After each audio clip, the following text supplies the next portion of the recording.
Për shkak se SPAK-u është duke hetuar zyrtar të lartë si në Ministrinë e Infrastrukturës dhe të Energjisë, ashtu edhe tek Akshi. E gjithë opozita është bërë bashkë dhe ju kërkon dorëheqjen, qeveri teknike ose zgjedhje të parakoshme, apo do të ketë një qeveri të re nga ana juaj. Cila nga këto do të ndodhë në janarin e 2026-s?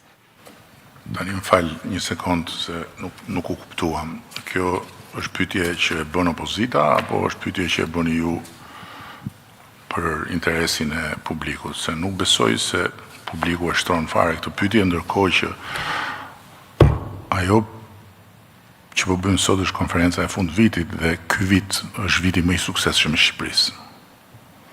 Dhe këtë sukses nuk e solli koha. Këtë sukses e solli kjo qeveri, kjo forcë qeverisë, kjo shumicë. Shqipëria ka hapur të gjithë kapitujt e negociatave për antarësim në Bashkimin Evropian. Shqipëria është vendi ku këtë vit që po mbyllim, u mblodh tërë Europa politike, demokratike në sheshin Skënderbej. Erdhën në një vend të korruptuar, mendoni ju? Jo. Por nuk morën opinionin e 700 tenxhereve politike dhe mediatike kur erdhën. Kjo është vërtet. Si mendoni ju? Komisioni Evropian e fal një vend që do të ishte jo ky që thon tenxheret, po do të ishte 1/10 e këtij. Kur? Asnjëherë. Dhe e kam thënë gjithmonë dhe përsëris. Nëse po ndodh sot ky proces, është merit në radhë parë e kësaj force politike.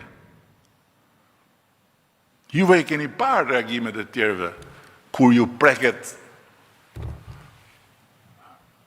preket floku, se ç'a thonë. Po s'keni dëgjuar ndonjëherë nga unë, s'keni për dëgjuar ndonjëherë, jo sharje dhe akuza. Po as fjali që shkojnë në drejtim të goditjes reputacionit dhe madje edhe të presionit dhe të kërcënimit të këtyre organeve. S'keni dëgjuar. Ky është i proces i pashmangshëm, i domosdoshëm, që ka gjithë problematikat e veta dhe kaq. Qa është ky mohabet do jep dorëheqje?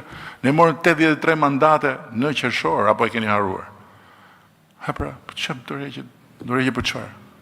Për cilën? Dorëheqje për Akshin.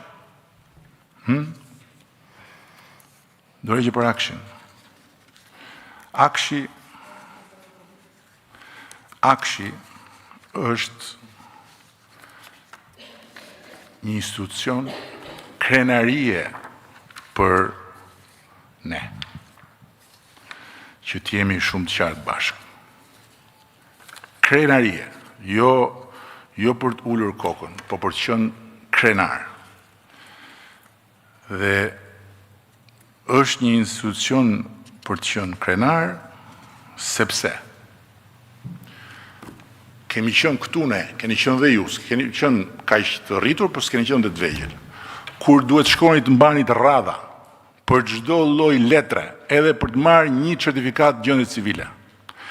Dhe kur ata që kishit jashtë duhet vinin këtu, se s'kishte shans të merrni një cop letër atje jashtë, se s'kishin nga e merrni. 620 miliard lek. Që janë 620 milion euro, ka kursyer Akshi për shqiptarët, falë digitalizimit. Dhe këtë nuk e them unë. Ky është studim ndërkombëtar. 7600 vite pritje në radha. E di sa janë 7600 vite pritje në radhë? Janë 25.000 rrotullime rreth tokës. Parafytyroni një radhë shqiptarësh që i shkon tokës 25.000 herë kështu. Këto ka bërë Akshi. Janë 33 milion euro kursime për shqiptarët jashtë vendit. Të llogaritura përsëris jo nga unë, është raport ndërkombëtar.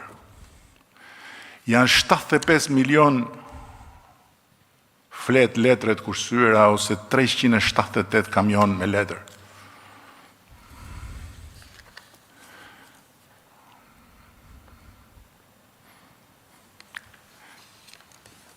Falat i Akshit, 3.4 milion shqiptar janë përdorus të rregullt.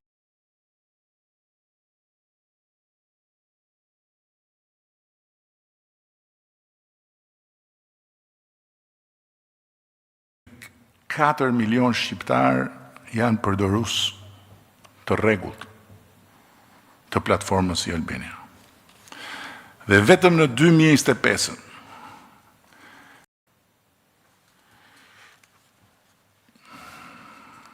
92.106 pagesa elektronike, 77.424 dokumenta, vetëm nga komanda zanore me diellën.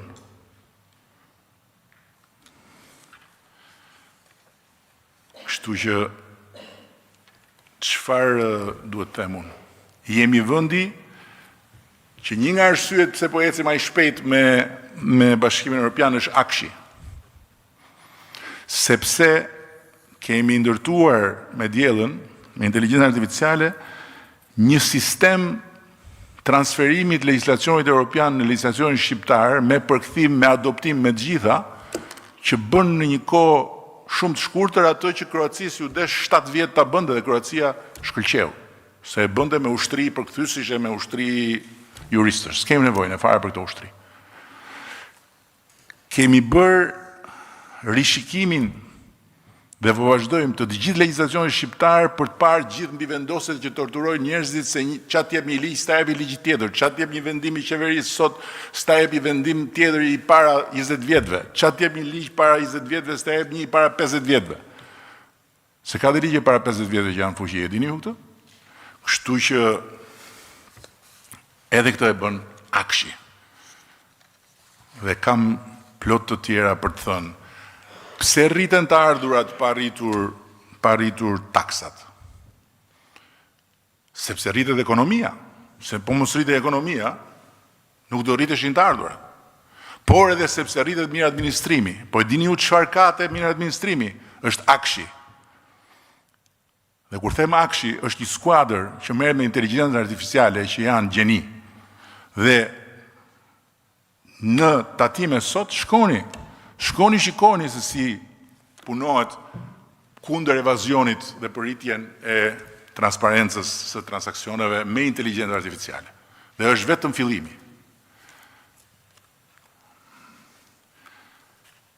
Dhe e fundit, skuadra e Akshit nuk i publikon, po ka një sër garash të fituara brenda NATO-s dhe brenda BE-s, që bëjnë gara me këto institucionet e infrastrukturës digjitale. Dhe që simulojnë sulme kibernetike, simulojnë këtë e simulojnë atë. Kështu që nëse Banka Botërore, jo para 100 vjetësh, para pak kohë, e renditi Shqipërinë në vendin e 14 nga 197 vendet botës për maturitetin e qeverisjes digjitale, duke kaluar nga vendi 68 që ishim 2022, ky është Akshi, s'është Ministria e Bujqësisë. Nëse OECD-ja bashkë me Sigmund thonë Shqipëria është lider rajonal i pa diskutueshëm në gjithë Ballkanin, ky është Akshi. Nëse Banka Evropiane për Ndërtim dhe Zhvillim e konsideron me progres të fortë Shqipërinë në administratë dhe shërbime publike, një rol të madh këtu ka Akshi.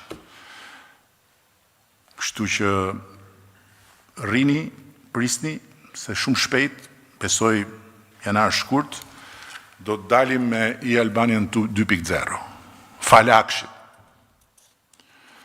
Dhe do ketë shumë gjëra të reja në atë sistem për shqiptarët. Prandaj shqiptarët votojnë Partinë Socialiste.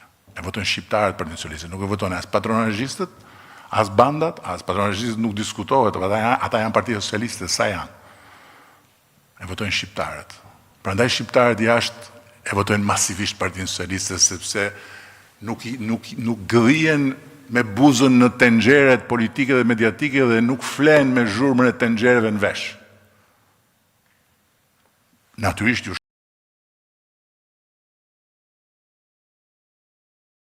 flen me zhurmën e tenxhereve në vesh. Natyrisht ju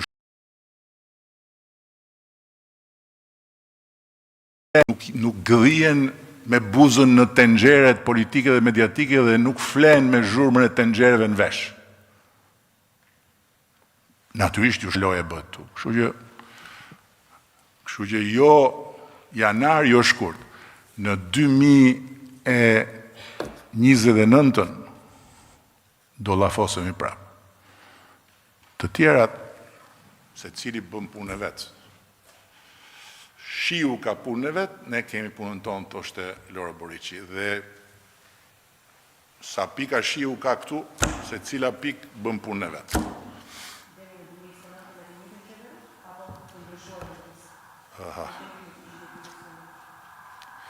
Deri